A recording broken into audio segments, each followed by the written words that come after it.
When you buy secondhand yarn or someone gives it to you, you often don't know what the content is. Now, I know that this is an acrylic yarn because it's from my stash.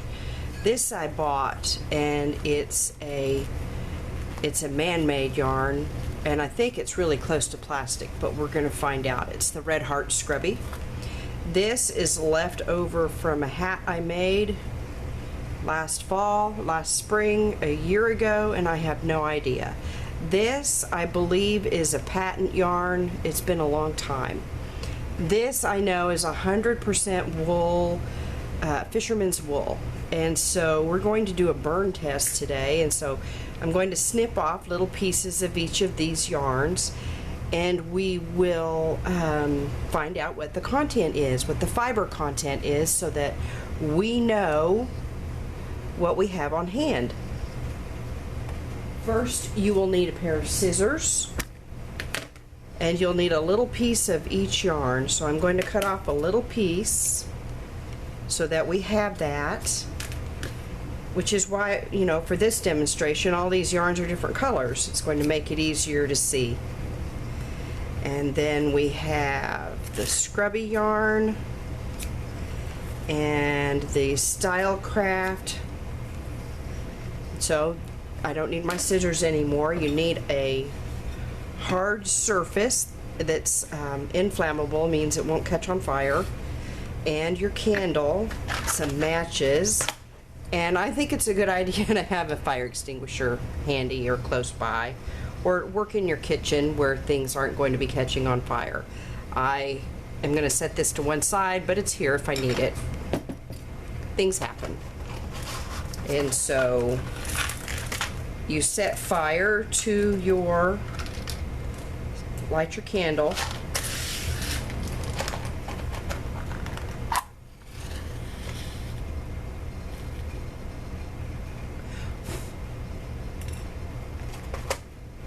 Okay, here are my yarn samples, and I'm going to start with the one that I think is the most man-made or synthetic, and we're just going to burn each one, and I'm going to lay it on the edge of my plate here, and we're going to find out. We'll talk about it here in a minute. Okay, that one just melted into a little blob.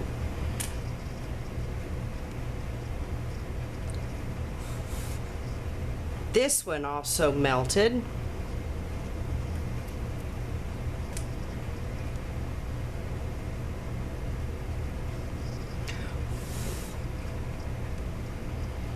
Oh, that's a synthetic. It melted. See, the synthetics tend to melt and become hard on the end. If you touch them too soon, though, it'll stick to you and it burns.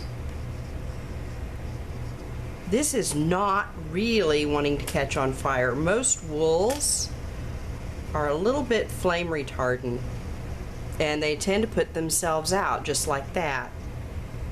And then here's our 100% fisherman's wool.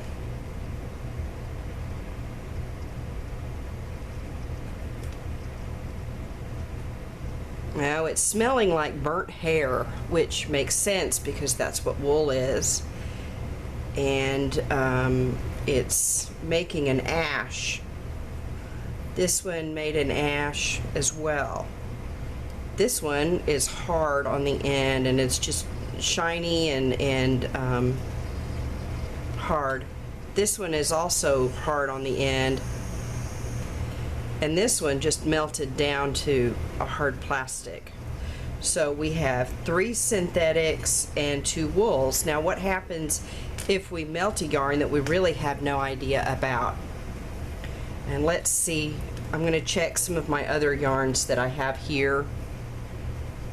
I have this one, I have this one that's left over, and then this one that has a little bit of glitter in it. Can you see the shine in it? And I'm going to snip little ends of that off, and we're going to see.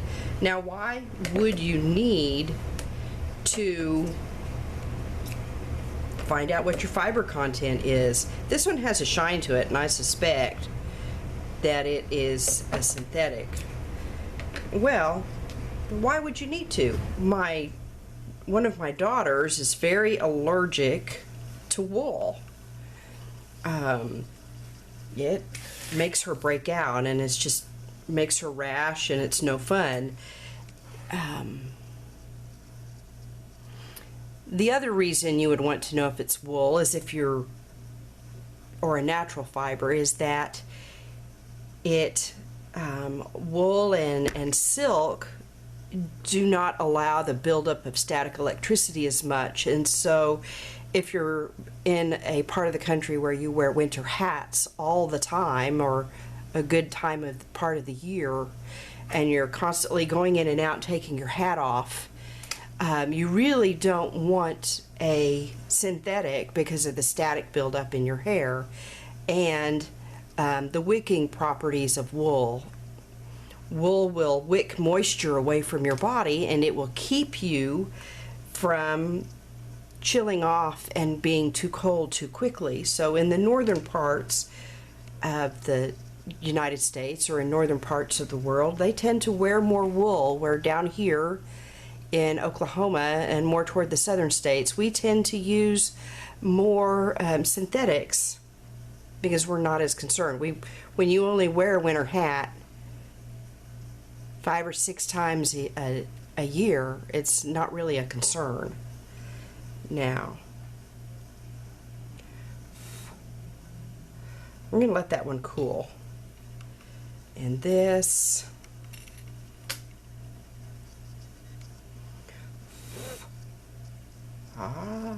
we're learning a lot.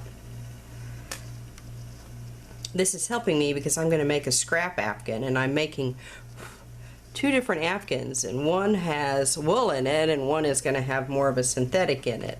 And you can tell that this yarn right here is a synthetic, or mostly synthetic. It may have a touch of wool. This one is mostly a synthetic or a man-made material, and it will wash well and work well with the other yarns that I'm using. This is also a synthetic, and I had it in my bin with in my jar with the wool yarn, so I've got three more balls of yarn, though that's not a ball, to add to my afghan. And that is how you can tell whether you have a wool yarn or synthetic yarn. Or I shouldn't say just wool, it should be a natural fiber